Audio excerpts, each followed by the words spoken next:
since we're like, if I'm doing an offer that's seller financed, would I use a different um purchase agreement? Nope, you're going to use the same residential purchase agreement. However, there's a box on there under the financing for, I think there's a seller financing or there's an other. Okay. Either way, you would check if there's a seller option, you would check that. Otherwise, you check other, and then there's a seller financing addendum and disclosure that you would use, a SFA. Okay. Thanks. Absolutely. All right, let's see. My cancellation of contract's already in here, so give me just a second.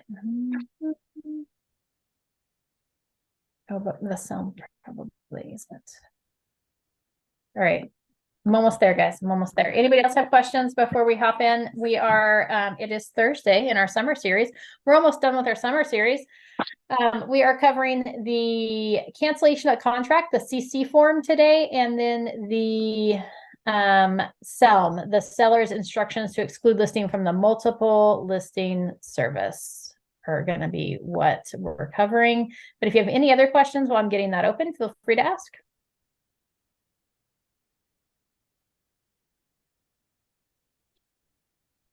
All right. Crickets. Let me share my screen. Oh, yes. All right. My favorite is I get you guys where I want. And then when I share my screen, it moves everything around. It's very obnoxious. All right, I do have the chat box open, so if you have questions, you can feel free to either unmute yourself. You can raise your hand and wait for me to see it and call on you. You can just interrupt me, or you can throw it in the chat box. Lots of options there. We're going to start with the cancellation of contract. And not only am I going to show you how to do the SELM, I'm going to show you how to register it on Berries. So we'll do both of those things. So we'll do that one second. Anastasia, did you have a question? No, ma'am. Sorry. Let me mute myself. Oh, you don't have to mute yourself. I was just making sure. All right. Cancellation of contract, disposition of deposit, and cancellation of escrow. CAR Form CC. And this was recently revised in June. It was one of those forms. In accordance with the terms and conditions of the purchase agreement, or you can check the box for other, dated blank. And remember that date's going to be the printed date in the upper left-hand corner of the first page of the residential purchase agreement, including all amendments and related documents on the property known as, you're going to put the full property address there, including the suffix, right, street, court, drive, road, is going to go there. And then the buyer's names and seller's names. Buyer and seller are referred to as parties. Advisory and instructions. The party canceling this agreement is required to act in good faith. Disputes over cancellation and deposit can be complex legal issues that can be extensive to resolve. Agents are not qualified to provide any opinion on who is entitled to the deposited funds or whether a cancellation was made in good faith. Buyer and seller are advised to seek the advice of a qualified California real estate attorney regarding this matter. Just so you know, in the residential purchase agreement, it says that the parties are going to exercise good faith in completing that agreement, which is why if you're writing multiple offers on multiple properties with the intention of canceling one, if they both accept the offer, is why you could be in trouble, because a potential seller might say that you didn't exercise good faith in writing that offer and completing that if you had no intention of completing it in the first place. So just a heads up on that. But that advisory and instructions is kind of important. The party canceling the agreement, not the agent, needs to determine if a cancellation right applies. Cancellations must be exercised in good faith and in accordance with the rights and procedures within the agreement, including any applicable notice to perform or demand to close escrow. Section 1 allows for either one-party cancellation, see paragraph 1A, or for a proposed mutual cancellation, which becomes effective upon a mutual execution of Section 2, see paragraph 1B. If there is open escrow, the escrow holder will need mutual agreement and instructions from both parties regarding the deposit and the cancellation of escrow. If the parties agree on the release of deposit, then the parties can exercise mutual instructions with full release in paragraph 2C below. If the parties are canceling the agreement but are disputing the deposit, Then the partial release section can be used in paragraph 2D. Parties are advised to consult with a qualified California real estate attorney regarding potential damages and remedies, including but not limited to retaining the deposit and seeking other monetary damages and pursuing specific performance. If a dispute will have to be Any dispute will have to be resolved in the manner specified in the agreement, right? So if you agreed to the arbitration and mediation, right? So it all goes through there. So just kind of keep that in mind. Any questions about the instruction section at the top? No, ma'am. All right, moving right along. Both paragraphs 1 and 2 are escrow instructions are to the escrow holder. Cancellation under paragraph 1A requires the signature of either the buyer or seller, but not both.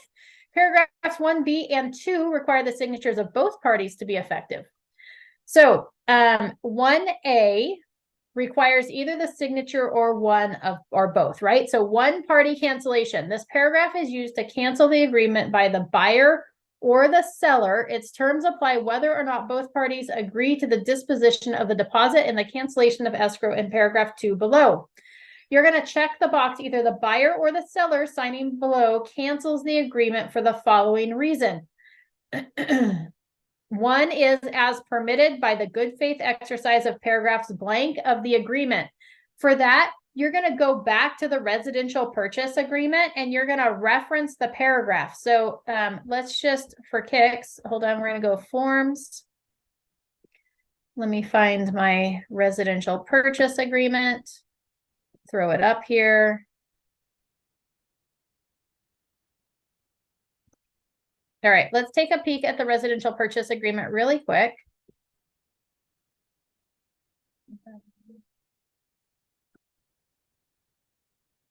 Just so you can see, so if I was referencing, let's say we were canceling based on the investigation contingency, I would come down here to the grid in section L where it talks about my contingencies. And here we're going to cancel based on the investigation of property. So I'm going to reference RPA 3. I think it's 3. Hold on, let me double check. Yeah, 3. See, this is section 3. The grid is section 3. So I'm going to reference RPA section 3, L3, comma 8C, comma 12. So I'm going to reference all of this right here. So that's where I'm going to get my information for what I'm canceling on. And you can do that for any section of this cancellation. So, right. So here I would put, hey, the buyer's canceling as permitted by good faith exercise of 3L3. I think it was like 8C and 12, right? So now I've referenced in the purchase contract why I'm canceling this and what rights I have to cancel. Okay, so that would be 1. 2 would be, hey, the buyer has failed to remove. So this would be like, hey, if the seller's canceling. So for the most part, right, your buyer's always going to cancel as permitted by good faith exercise of paragraphs blank, and you're going to fill that in. Now, if the seller's canceling, then it would be, hey, the buyer failed to remove the applicable contingency or take the applicable contractual action after being given a notice to perform, CAR form MBP. So remember, we always have to provide a notice to perform. We have to give the buyer 2 days is the default in the purchase contract. So unless you change it, it's 2 days to perform before canceling. So if I serve my notice to perform today, which is Thursday, they would have all day Friday to perform and all day over the weekend to perform, which doesn't count. So they would actually have all day Monday to perform. So we had all day Friday, all day Monday to perform. Seller can cancel on Tuesday. Okay, because the performance days, so Saturday, Sunday count towards days, but they don't count as a performance day. It rolls to the next business day. If we canceled on Friday, if we served that notice to perform on Friday, the buyer would have Saturday and Sunday to perform. That would be day 1. Day 2 would be Monday. You can still cancel on Tuesday. Okay, so just so everybody understands how this works. If we serve it on Wednesday, they have Thursday, Friday to perform. We can actually cancel it on Saturday. Okay, so that's how that notice to perform works. So you would check this box if it was the seller canceling. We would check this box here. The buyer has failed to remove a contingency or can take an action, and they gave them a notice to perform. Section 3 is, hey, we're back to the buyers canceling. The seller has failed to remove a contingency or take a contractual action after being given a notice to the seller to perform. Remember, the seller has to provide you with disclosures. The seller has to, if they have a contingency for the sale or a purchase of replacement property, they have to remove those contingencies. So the seller has things they're supposed to be doing, which would give the buyer the right to cancel. So just kind of keep that in mind. We would still issue that notice to the seller to perform, and they would get the same time period, those 2 days to perform. Section 4 is the other party has failed to close escrow after being given a demand to close escrow, CAR form DCE, right? So this might be the buyer or the seller canceling because the other party has failed to close escrow. Remember, a demand to close escrow is 3 days. So our notice to perform is 2 days. Our demand to close escrow is 3 days is what it defaults to in the residential purchase agreement, which means you have to give them 3 days to close escrow. And again, it's the same as the notice to perform. If I served it yesterday, which was Wednesday, they would have Thursday to perform, to close escrow. They'd have Friday to close escrow. Saturday and Sunday are the weekend, so the performance doesn't count. They would have till Monday to close escrow, right? The end of the day before you could cancel. AJ, what's your question? You answered it. I was going to say, is it business days or is it calendar days? It's calendar days except for the day of performance. So day of performance, if it lands on a weekend or a holiday, it always rolls to that next business day. So if that third day falls on a weekend or a holiday, it's always going to have all day that business day to perform. Got it. Yep. Fabulous.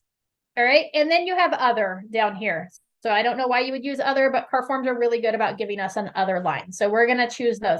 Keep in mind that this is going to be a 1 box option. So it's either 1 or 2 or 3 or 4 or 5, not and. So you only can select one, which, anytime I select the box, it only allows me to select one. So it can remind you that you only get to pick one. Okay. Any other questions about section 1A? Is the other maybe for like if someone died, like for example, the buyer died or they become incapacitated or something like that? Absolutely. You could utilize that there, that the contract has been deemed invalid. We're canceling the contract. It's invalid because the seller of the property passed away or the buyer passed away. Absolutely. So you said that, so if they were served for the DCE, if they were served on Thursday, Friday's day 1, Saturday, Sunday is 2 and 3, and then Monday you could take action. No, they would have all day Monday to also perform because the third day falls on Sunday. So they would have all day Monday to try to get that escrow closed. Okay. Yep. Thank you. Yep. Any other questions on section 1? So keep in mind too, remember, if section 1A is marked, we only need one party's signature on there. Buyer can cancel it, seller can cancel it. We're within our rights to cancel that contract. Okay. Now, that doesn't mean that the buyer may feel like they're in their rights to cancel.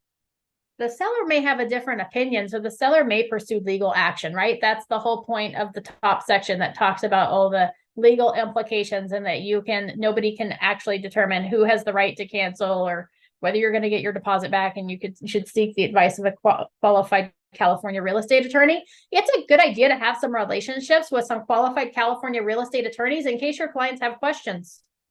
Okay. Somebody that's willing to take phone calls or maybe get, paid by the hour for answering their phone, something like that. So if they can get some advice and some legal advice that way. Right. All right. So cancellation contract section 1A. 1B is proposed mutual cancellation. The buyer or seller signing below proposes a mutual cancellation of the agreement. The cancellation is only effective if the agreement is reached by both parties.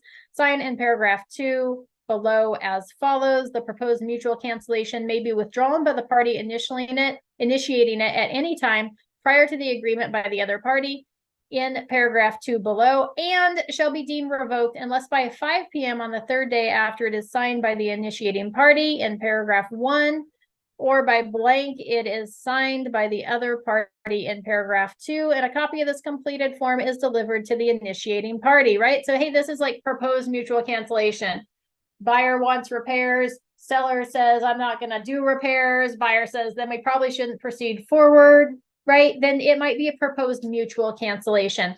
For the most part, you're probably going to, or maybe there's a situation where seller's selling a property, buyer's proceeding forward, seller's family member ends up with some cancer or something, and then the listing agent calls the buyer's agent and they're like, oh my gosh, you guys, we're trying to sell this property. I know we're in the middle of it.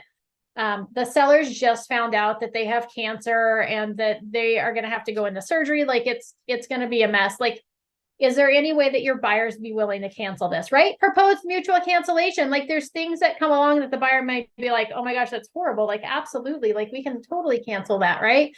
So there might be something that comes up that's proposed mutual cancellation. For the most part, you're going to fill out section 1A. It's going to be, hey, we're canceling based on the justification of we're within our rights under this paragraph. We served a notice to perform. We served a demand to close escrow. For the most part, that's where it's going to be. You're going to fall right in this route up here. Proposed mutual would be like buyer asks for repairs, right? If the buyer asks for repairs and the seller says, no, we're not going to do it, and the buyer decides to cancel, we're still going to fall underneath 1A. But let's say that the seller isn't going to do the repairs and buyer's agent says that my buyers probably aren't going to move forward. So now instead of the seller providing that notice to buyer to perform, they're going to send this over with it checked proposed mutual cancellation. Like, hey, buyers asked for repairs, seller's not willing to do repairs. We're blowing this contract up, and the seller, the only way for a seller to cancel a contract is to serve that notice to perform or demand to close escrow. There's no other way for a seller to cancel it outside of that unless it's proposed mutual cancellation. So that's where that might come into play. Does that make sense to everybody? Yes, ma'am. Fabulous. It always irritates me when I have a listing and I've got a buyer that's going to cancel and they check the box proposed mutual cancellation when they're canceling based on the investigation or a report or my failure to agree to repairs. And I'm like, it's not proposed mutual. Like, I'm happy to close this escrow, right? So check the right box up on 1A. So for the most part, for your buyer, it's going to be up on 1A. Seller's either going to serve that notice to perform, demand to close escrow and cancel, or it'll be proposed. The party that's indicated up here that's initiating this form, you're going to sign here on section 1. Okay. So whoever is initiating the cancellation signs section 1. Sign in this section solely for cancellation of contract. Proceed to page 2 for disposition of deposit and cancellation of escrow, right? So you can cancel the contract without canceling the escrow. I know that's confusing. Escrow requires mutual cancellation instructions to cancel the escrow, because if the seller tries to cancel the escrow without serving a notice to perform or, whatever it be, and they check it's proposed mutual, it's not actually canceled, right? Or maybe the buyer's going to sue for a specific performance, or maybe the seller is going to sue for a specific performance. So we can cancel the contract without canceling the escrow.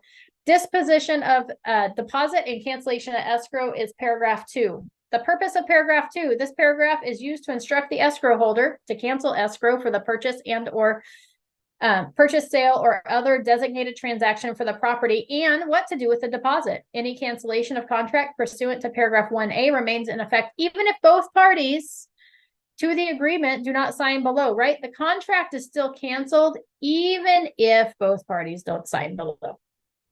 Release of funds not automatic. Release of funds by the escrow holder pursuant to paragraph 2 requires mutually signed release instructions from buyer and seller. Judicial decision or arbitration award. A party may be subject to civil penalty of up to $1,000 for refusal to sign such instructions if no good faith dispute exists as to who is entitled to deposited funds. Keep this to be in mind. It comes into play quite often when you've got a buyer trying to cancel escrow. They're within their rights to cancel escrow. You've got a seller that's like being delayed in returning the cancellation of contract form, right? The CC form. it's a good time to say, hey, just asking where that cancellation of contract is. It's been a week. I'm following up on it. Please note in 2B that it states that if you don't return this signed and release my buyer's deposit, that you may be subject to an additional penalty of $1,000 if we have to take court action to get it released, right? So it's always a good time to bring that into play and just point that out. That usually will get you a signed cancellation back, unless they have a reason to keep the deposit. Full release and dispossession of deposit. Select one of the options in C or complete D, but not both, right? So we're either going to go C or D, but not both. Buyer and seller cancel escrow number blank with blank. So that's where you put in the escrow number, wherever your escrow holder is, and you would put in, Old Republic Title Company, right? Or whoever the escrow holder is. Okay, you're going to fill that out. Please fill this out completely. The parties mutually release each other from any obligation to buy, sell, or exchange the property under the agreement. Mutually release each other from all other claims, actions, and demands that each may have against others by reasons of the agreement, and intend that that all other rights and obligations arising out of the agreement are null and void. Right? Hey, it's fully canceled. Anybody's obligation under this contract is canceled. That's what we're agreeing to in section 2C. Seller authorizes the release of the buyer's deposit to buyer, less buyer's fees and costs already incurred and agreed to in the contract to be paid through escrow, including any escrow fee. So for the most part, we're canceling within our rights. We're going to check the box up top that, hey, it's the buyer canceling. We're canceling as permitted under good faith exercise of paragraph blank. And we're asking for the full release of the buyer's deposit, less any buyer's fees and costs, back to the buyer. Okay.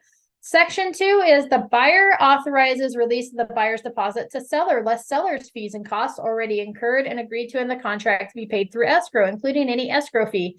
Pursuant to a properly executed liquidated damage clause, the buyer's authorization of release of deposit to seller is limited to no more than 3% of the purchase price. If the property is a dwelling with no more than 4 units, one of which buyer intends to occupy, any additional deposit shall be returned to the buyer, right? So if the buyer's like, yeah, I'm canceling, I know I'm in breach of contract, I know that I'm losing my deposit, we check C2, right? And that's saying, hey, deposit goes back to the seller unless it's more than 3%. And I was intending to occupy one of the units as my primary residence. We sign that liquidated damage clause. Then anything over 3% goes back to the buyer. Okay, any questions about so far C1 or 2? Okay, C3, so remember these are all ors, it's either 1 or 2 or 3 or 4. C3 is buyer authorizes the release of blank from buyer's deposit to seller, the balance to be returned to the buyer. Each party to pay for their own unpaid contractual fees and costs already incurred and agreed to in the contract to be paid through escrow, including any escrow fee. Such fees and costs shall be deducted from the amount specified below, right? So maybe we're doing a partial release. We've negotiated a partial release of some sort. We would put that amount there. 4 is there is no deposit in escrow. Each party to pay for their own unpaid contractual fees and costs, if any, already incurred and agreed in the contract to be paid through escrow, right? So day 1 accepted contract, we put multiple offers in on 2 different properties and we're like, oh man, I thought I would have time. Like they were both our favorite one was supposed to review yesterday and our backup was going to review today and we were going to have time to withdraw our offer, but they reviewed it early. Now we've got 2 accepted offers. What do we do? Your best option is up here as permitted by good faith exercise. I would recommend using something in probably the investigation contingency, just throwing that out there. And then maybe there hasn't been a deposit made to escrow yet. We would check box 4, right? There's no deposit in escrow. We don't have to decide what to do with it because it doesn't exist. The seller can't retain something that they don't have. Any questions about section 2C, the full release of deposit? All right. Section D is partial release and reservation of rights. So it defaults to a C full release. You're gonna check one of those. If it's a partial release, we're gonna check this box for D. Buyer and seller cancel escrow, right? We put the escrow number here. Boom, and we put the title company. Boom, here. They mutually release each other from any obligation to buy, sell, or exchange the property under the agreement. Okay, reserve all rights and retain any obligations they have towards each other under the agreement, except for the obligation as applicable to buy, sell, or exchange the property. And they authorize the escrow holder or blank, a third party, to hold any deposit until receiving subsequent mutual instructions, a judicial decision, or arbitration award, or there is no deposit in escrow, right? So this is, hey, we're releasing each other from the obligation to buy, sell, or exchange the property. We're reserving all the other rights in the contract, except for that obligation to buy, sell, or exchange the property. And we're authorizing the escrow holder to retain the deposit, right? This is like, hey, we're going after this for like, the seller's going after the deposit. The buyer doesn't think they have a right. There's a dispute over the deposit.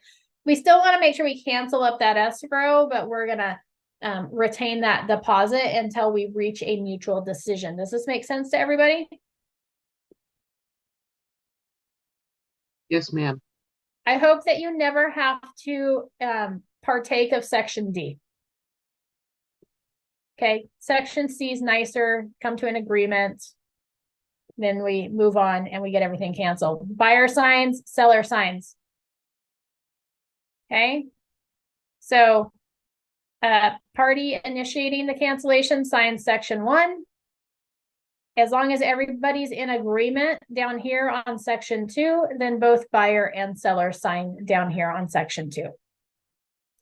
Any more questions about the cancellation of contract form?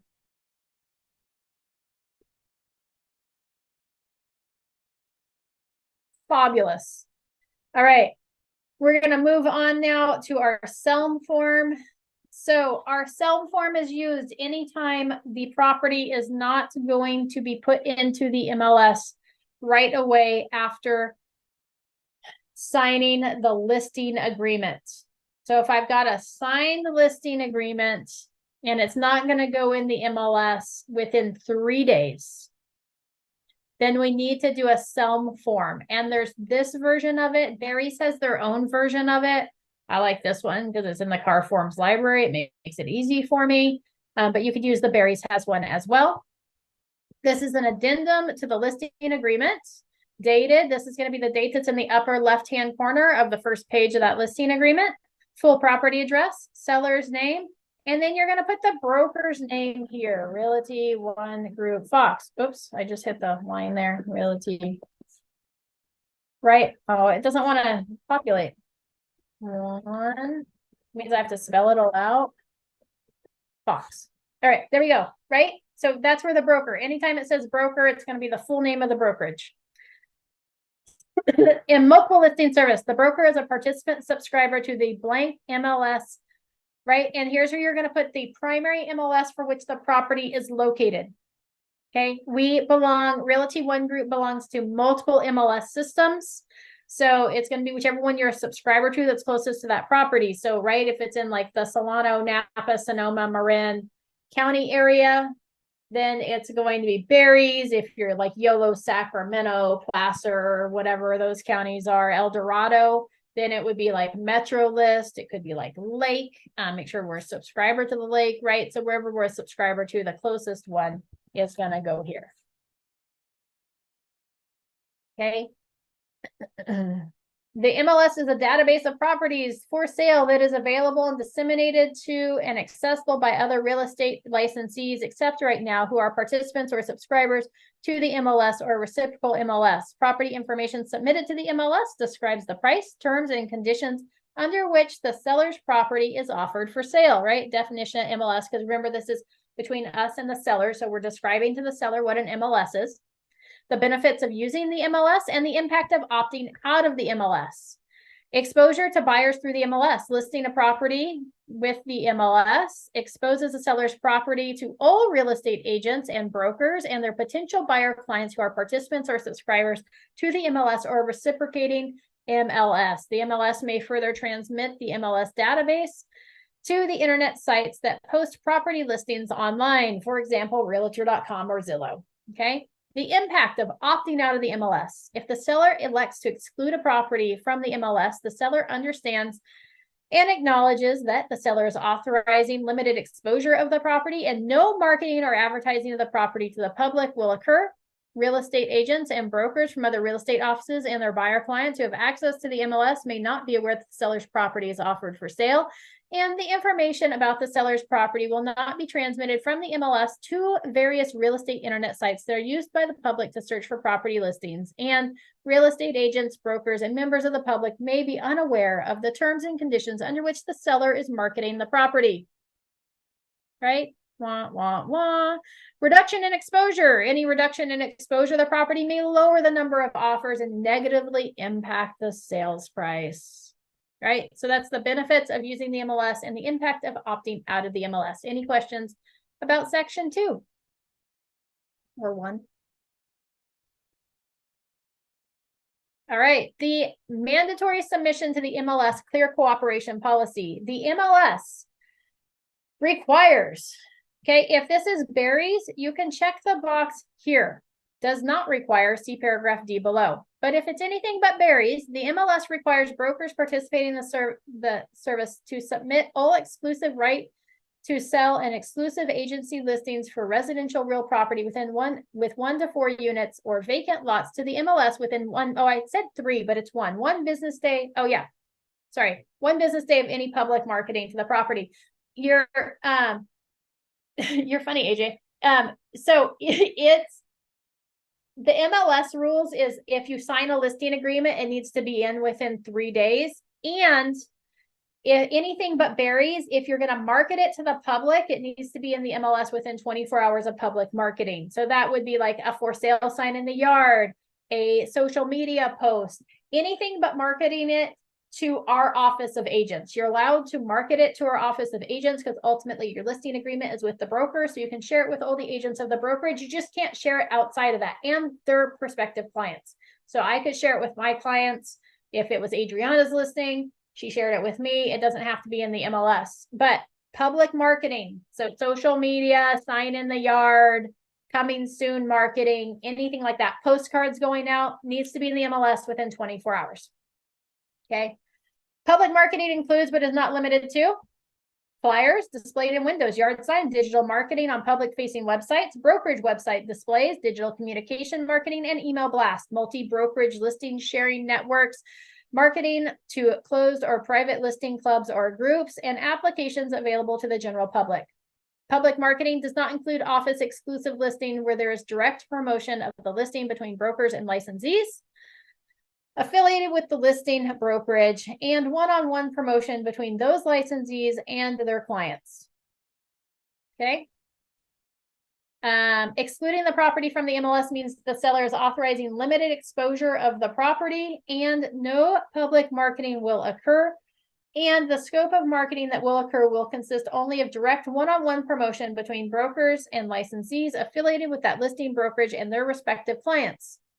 Okay, so that's anything but berries falls underneath that category. If you're going to market it to the public, if you're wanting to do coming soon, it has to be in the MLS. And not only does it have to be in the MLS, it has to be available to be seen. So you can't actually market it as coming soon. It has to be active.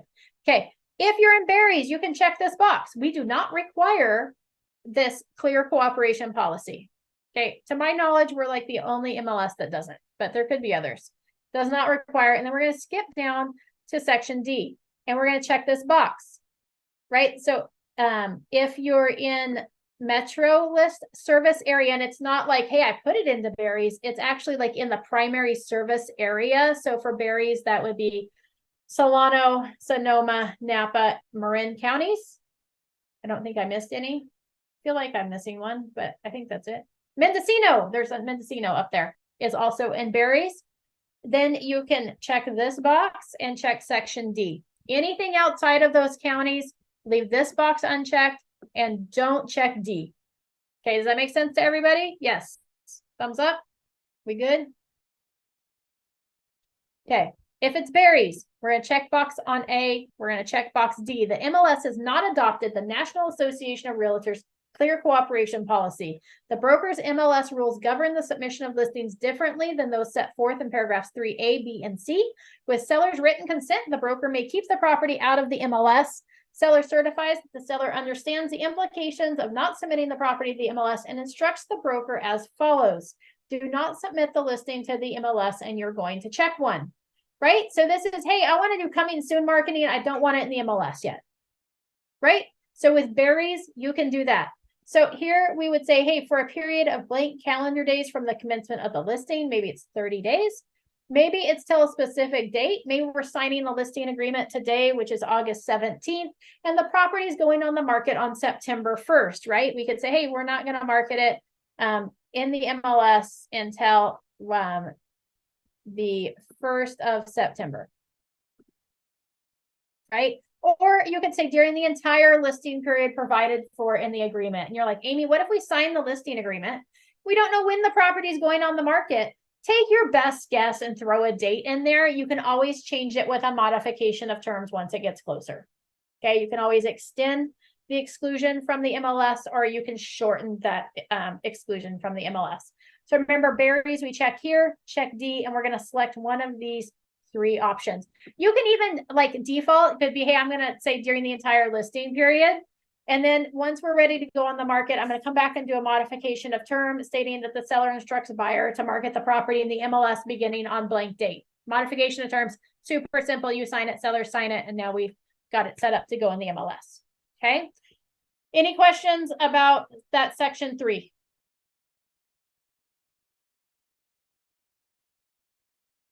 Okay. If we are not berries, we do not check this box. We have section 3 filled out. We do not check D. We're just going to skip D and we're going to go to section 4. The seller instructions to broker to exclude property from the MLS. This paragraph 4 applies unless 3D is checked. Okay. So if 3D is checked, we skip section 4. 3D.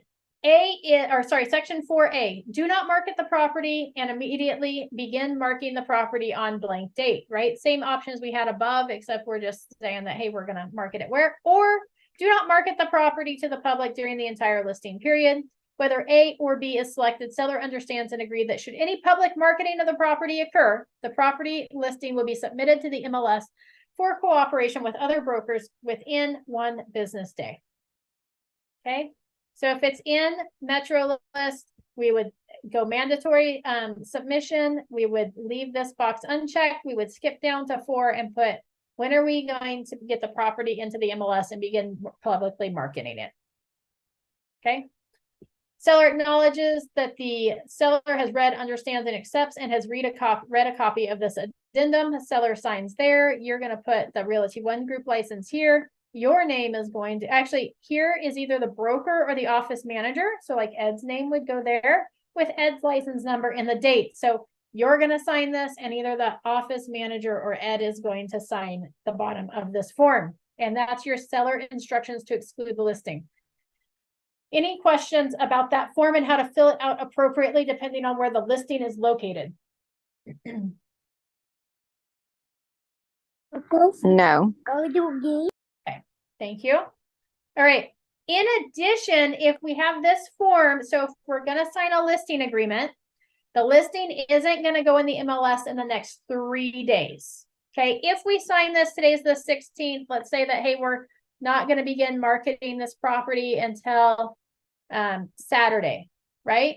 That's more than 1 business day. We would need the SELM. We're signing it today, but we're going in on Saturday. We don't need to do the next step because it's within 3 days. Okay, we still can't market the property to the public until tomorrow, 24 hours before it actually goes in the MLS. So the sign could go up tomorrow. We could do a coming soon listing tomorrow. We could schedule our postcards to be delivered tomorrow or an email to go out tomorrow, right? Because we're going to go in the MLS on the 19th. But you would not need to do the next step, which is to register it as an excluded listing in the MLS. If it's going to be longer than 3 days, so if we're not marketing the property until September 1st and we're signing it today, then we would need to go to the next step. And the next step is, well, then I just have to share a different screen.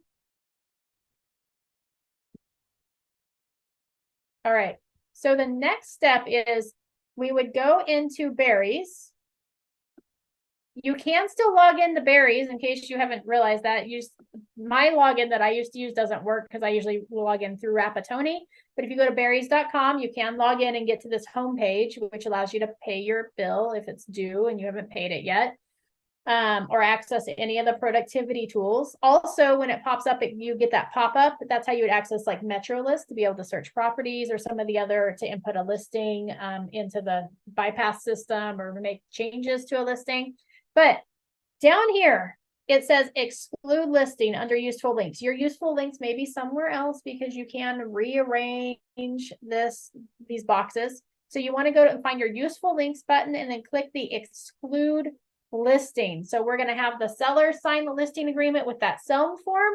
And then we're immediately going to come to Berries and we're going to fill out this exclude listing. Okay, this is what registers your property. Now, if the on market date changes, maybe we put September 1st, we end up going on sooner or going on later. We do the modification of terms to make sure that our car paperwork is in order, right? Stating that we're going to go on the market, begin publicly marketing the property in the MLS beginning on blank date. We're going to change that. We don't have to come back here and change this. Once the exclusion's done, your exclusion is good until you go on the market or your contract is canceled. You don't ever have to come back and remess with this. So you're just going to say, welcome to the Berries MLS exclusion confirmation process. You're going to hit the start button. It's going to ask you a series of questions, your name, your license number, the property address. Yes, I have paperwork to back this up, and you're going to submit it, and that's it. Then it's going to email you a copy of that exclusion form. Keep that emailed confirmation that you excluded the listing, put it with that SELM form, send it over to your transaction coordinator. They can upload it with that exclusion. Make sure it gets CC'd to the SkySlope file, right? So just make sure that's in your file. So you have proof. Not only did the seller sign that we're excluding it, but I did go in there and exclude it with Berries. Now, if you're like, Amy, but the property was in MetroList, it's all right. Because Berries is our primary MLS, you can just go in and do that. Even if it's like a MetroList area property, you can do the exclusion through Berries because we're going to enter that property through Berries. Okay, so whatever your primary MLS is, you would do the exclusion in that MLS, and that would cover any of the counties that are reciprocal with our MLS. So the Bay Area counties, Sacramento counties, all of that. Okay, any questions on how to get to that exclusion form or how to fill out that exclusion form appropriately? No. Okay, this exclude the listing. I always forget about it, just for the record. If you signed a listing a week ago and you're like, oh man, I didn't do that. Okay, just go in there and do it today. It's not a big deal. Super simple. Just get it in there. Don't forget to do it. Make sure it's on your checklist of things to do. What self-signed, did do the exclude listing and Berries. Put it on your checklist so that you always follow through on your systems and processes. All right. Any other questions today, either forms related or anything else before we wrap up? We have a few extra minutes.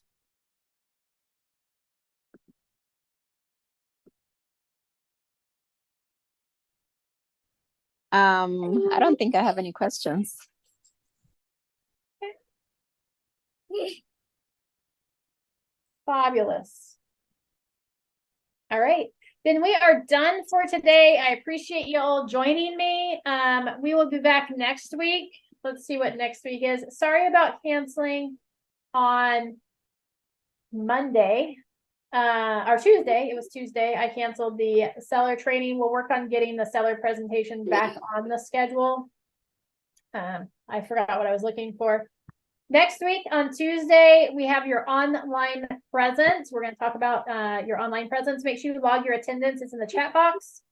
On Wednesday, we are talking about scripts again, although I may tweak that and change it over to the seller presentation. We can talk about how to create that seller presentation and maybe how to talk through that seller presentation as far as the scripts. And then on Thursday, in fact, Abby, let's do that on Wednesday.